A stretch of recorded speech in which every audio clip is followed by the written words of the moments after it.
Hello दोस्तों, नमस्कार। हमारे चैनल में आप सभी का स्वागत है। मैं गाने जहीन आज गीत आप लोग को जैसा लगे कमेंट करके ज़रूर बताना। अच्छा लगे तो लाइक सब्सक्राइब जरूर करना। झिंगुर बोले चटकार मनवा लागै ना हमार, कब अइहा दिलदार नाई हरवा में, कब अइहा दिलदार नाई हरवा में।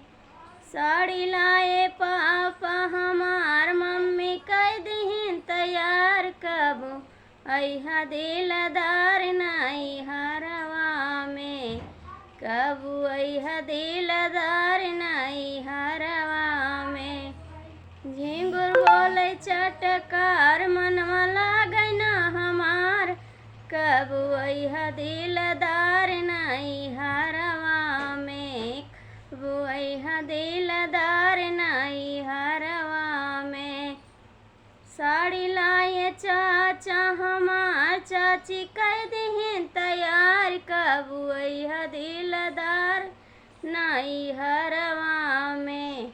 लावा डोलिया कहार नाई हरवा में, कब अइहा दिलदार नाई हरवा